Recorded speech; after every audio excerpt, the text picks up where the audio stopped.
Calcium vitamin ભરપૂર મળે તે માટે દરરોજ માત્ર આ એક ટુકડો. હેલો ફ્રેન્ડ્સ, હું છું શીતલ. તમારું સ્વાગત છે મારા કિચનમાં. આજે આપણે બનાવીશું 1 વર્ષના બાળકથી લઈ બધા જ ખાઈ શકે અને એક ટુકડો ખાઈ લીધો તો પ્રોટીન વિટામિન અને કેલ્શિયમ તો ભરપૂર મળશે અને સાથે એકદમ સોફ્ટ પણ બને છે, તો બધાની ફેવરિટ થઈ જશે. તો ચાલો બનાવીએ. સૌથી પહેલા આપણે સોફ્ટ આ સુખડી તૈયાર કરવા માટે ખજૂર લેશું. તો મેં અહીંયા 250 ગ્રામ ખજૂર લીધો છે અને આ ખજૂર છે ને એકદમ સોફ્ટ છે ને એવો મેં લીધો છે. તમે કોઈ પણ ખજૂર લઈ શકો છો. તમે જુઓ, હાથથી હું આ પ્રેસ કરું તો એકદમ સોફ્ટ છે. હવે જે ખજૂરના આ ભાગ હોય ને ઉપરના અને અંદરના ઠળિયા એને આપણે કાઢી સાફ કરી લેશું. અને તમે સીડલેસ ખજૂર પણ લઈ શકો છો. ગમે તે ખજૂર તમારી પાસે હોય ને લઈ શકાય છે. આ ખજૂર છે ને શિયાળામાં જરૂરથી ખાવો જોઈએ. એક તો આપણે લોહ તત્વ વધારે મળે, સાથે એનર્જી પણ ખૂબ જ ભરપૂર આપે. અને તમારે સુગરના જગ્યાએ આ યુઝ કરવું હોય તો પણ કરી શકાય છે. તો અહીંયા બધો ખજૂર મેં સાફ કરી લીધો છે. સાથે આપણે આ મીઠાઈને થોડી હજી હેલ્ધી બનાવવા માટે કાજુ અને બદામનો પાવડર તૈયાર કરીશું. તો બસ કાજુ બદામ તમને જેટલા પસંદ હોય ને એ રીતે લેવાના અને એનો આ રીતનો ફાઇન પાવડર કરી લેવાનો. પલ્સ મોડમાં ચલાવવાનું એટલે સરસ એવો પાવડર તૈયાર થશે. હવે એ જ મિક્સર જારમાં આપણે જે ખજૂર તૈયાર કરીને રાખ્યો છે ને તે એડ કરી દઈશું. એકદમ સોફ્ટ છે ને એટલે તરત જ બ્લેન્ડ થઈ જશે. અને બસ આ જે ખજૂર છે ને એને 1 થી 2 વાર મિક્સર જારમાં ચલાવવાનું એટલે એક સરખું સોફ્ટ થઈ જાય. તો ખજૂરને એકદમ સરસ મેં સોફ્ટ કરીને તૈયાર કરી લીધો. તમે જુઓ, આ રીતની ખજૂરની પેસ્ટ રેડી થઈ ગઈ છે. જ્યારે આપણે એને કૂક કરશું ને ત્યારે એકદમ ઝડપથી કૂક થઈ જશે.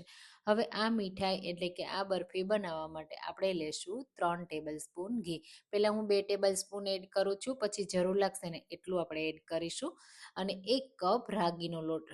રાગીના લોટમાં ભરપૂર માત્રામાં કેલ્શિયમ રહેલું હોય છે. બધાને રાગી આમ પણ પસંદ નથી આવતી અને કોઈ ખાતા નથી, પણ જો જેમને મીઠાઈ પસંદ હોય, બરફી પસંદ હોય ને તો એમના માટે આ બેસ્ટ રેસીપી છે. રાગીના લોટને ઘી સાથે સારી રીતે શેકવાની છે. રાગીનો લોટ 2 રીતનો માર્કેટમાં મળે છે, સ્પ્રાઉટ રાગીનો લોટ અને સાદો રાગીનો લોટ. તો તમને જે મળે ને એ લઈ શકાય. ઘરે પણ દળી પીસીને તૈયાર કરી શકાય છે. આ રીતે સરસ રીતે મિક્સ કરતા જશું અને શેકતા જશું. તો તમે રાગીના લોટની મીઠાઈ ક્યારેય બનાવો છો કે નહીં મને ચોક્કસ કમેન્ટમાં કહેજો. અને હા, મારી રેસીપી તમે કઈ સિટીમાંથી જુઓ છો ને એ પણ મને કહેજો, મને ખૂબ ગમશે. તો અહીંયા તમે જુઓ, જેમ જેમ આપણે લોટને મિક્સ કરતા જશું ને એમ એનો કલર ચેન્જ થતો જશે. હવે જો તમને વધારે ઘીવાળી મીઠાઈ પસંદ હોય ને તો વધારે પણ તમે ઘી એડ કરી શકો છો. પણ આ મીઠાઈમાં વધારે ઘીની જરૂર નથી. રાગી છે ને એ ઘી લાસ્ટમાં બહુ રિલીઝ કરશે. એટલે તમે જો અત્યારે વધારે એડ કરી દેશો તો લાસ્ટમાં એટલે કે છેલ્લે બહુ છૂટું પડશે. તો આ રીતે થોડું થોડું એડ કરવાનું. આપણે પહેલાં 2 ટેબલ સ્પૂન એડ કર્યું, હવે માત્ર 1 ચમચી જેટલું એટલે કે 1 ટીસ્પૂન જેટલું મેં એડ કર્યું છે. મિક્સ કરી દઈશું અને જો રિક્વાયરમેન્ટ હશે ને તો વધારે પણ આપણે એડ કરીશું. આ રીતે મિક્સ કરતું જવાનું. લોટને સરસ રીતે શેકી લેવાનો. રાગીનો લોટ શેકાશે કે નહીં તમને ખબર નહીં પડે, એટલે ગેસની ફ્લેમ લો ટુ મીડિયમ રાખવાની, નહીંતર લોટ છે ને બળી જશે અને ખાવામાં મજા નહીં આવે.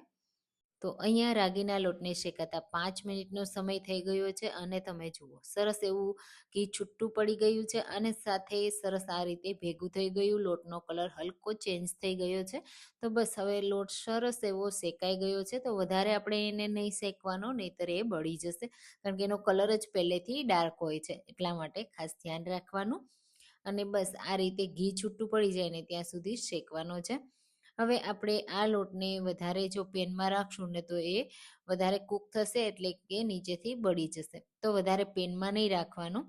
બસ આ રીતે ઘી છૂટું પડવા લાગે અને સરસ રીતે શેકાઈ જાય.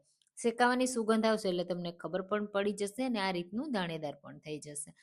બસ હવે આપણે વધારે નહીં શેકીએ અને તરત જ આપણે આ પેનને એક સાઈડમાં મૂકી દઈશું. અથવા તો તમારે જો પેન બહુ ગરમ હોય, જાડું તળિયાવાળું વાસણ હોય ને તો શું કરવાનું કે આ રીતે કોઈ પ્લેટ લઈ લેવાની અને એમાં બધો લોટ આ રીતે કાઢી લેવાનો જે શેકીને રાખ્યો છે. એટલે એની કુકિંગ પ્રોસેસ સ્ટોપ થઈ જશે અને લોટ છે એ બળશે નહીં. કારણ કે રાગીના લોટને શેકાતા વાર નથી લાગતી અને સાથે બળતા પણ વાર નથી લાગતી. તો આ લોટ મેં બધો કાઢી લીધો. બીજા ગેસ ઉપર મૂકી દઈશું. સાથે જ આમાં ફરીથી 1 ચમચી એટલે ટોટલ 3 ટેબલ સ્પૂન ઘીની જરૂર પડશે આ મીઠાઈ બનાવવામાં. અને અડધો કપ મેં ગોળ લીધો છે. ગોળ એકદમ સરસ મેં સમારીને લીધો છે. ગોળને માત્ર આપણે મેલ્ટ કરવાનો છે. જો ખજૂર એકલી બનાવો ને ખજૂરમાંથી તો તમને સ્વીટનેસ બહુ ઓછી મળશે. એટલા માટે સ્વીટ બનાવવા માટે હું અહીંયા ગોળ એડ કરું છું. બંને સરખા પ્રમાણમાં મેં નથી એડ કર્યું. ગોળ એકદમ ઓછો એડ કર્યો છે અને ખજૂર વધારે એડ કર્યો છે. હવે ખજૂર અને ગોળને સારી રીતે મિક્સ કરતા જશું એટલે ખજૂર છે ને શેકાઈ જશે અને ગોળ પણ વધારે કૂક નહીં થઈ જાય, ચાસણી હાર્ડ નહીં થઈ જાય. એટલે આ પ્રોસેસ તમારે થોડી સ્પીડ રાખી કરવાની, એટલે ગોળ સરસ રીતે મિક્સ થઈ જાય ખજૂર સાથે અને ખજૂર પણ સારો એવો શેકાઈ જાય. તો અહીંયા ખજૂર સરસ રીતે શેકાઈ ગયો છે. તો તૈયાર કરેલો ડ્રાયફ્રૂટનો પાવડર, થોડો કોકોનટનો પાવડર અને લોટ એડ કરી દેશું જે શેકીને રાખ્યો છે.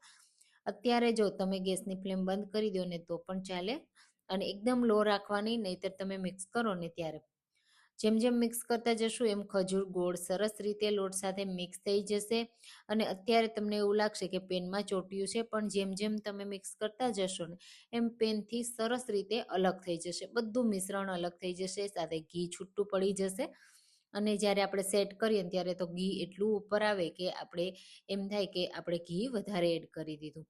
તો આ રીતે તમે જુઓ સરસ રીતે બધું મિક્સ થઈ ગયું. તો આ મીઠાઈ તો દર વર્ષે મારા ઘરે બને. તમારા ઘરે બને છે કે નહીં કમેન્ટમાં મને ચોક્કસથી કહેજો. તમે જુઓ આ રીતનું સેટ થઈ જવું જોઈએ.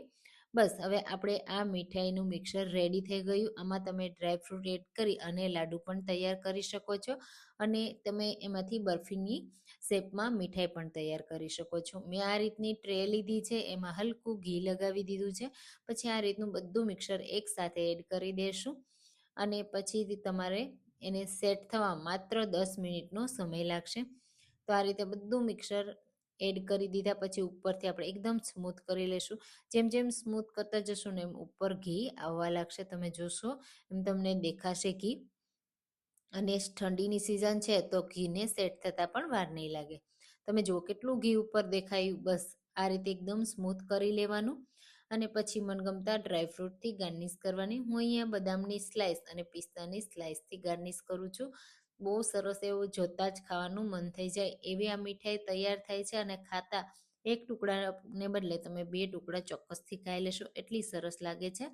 આ રીતે થોડા ડ્રાયફ્રૂટ પ્રેસ કરી દેશું અને હવે 10 મિનિટ માટે ઠંડુ થવા દેશું.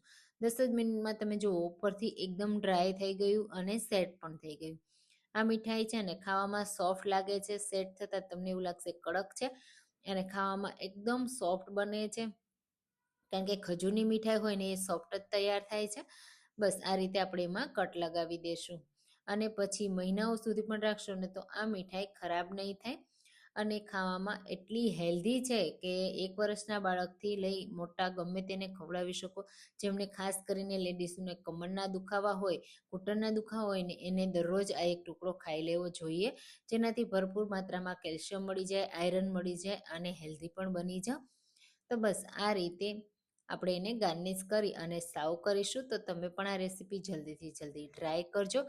હું તમને તોડીને પણ બતાવી દઉં કે કેટલી સુપર સોફ્ટ છે અને તમે આ રેસીપી ટ્રાય ના કરી હોય તો ટ્રાય કરજો, કમેન્ટ કરજો અને મારી ચેનલને સબસ્ક્રાઈબ ના કરી હોય તો એ પણ જલ્દીથી કરી લેજો, જેથી નવી રેસીપી મળતી રહે.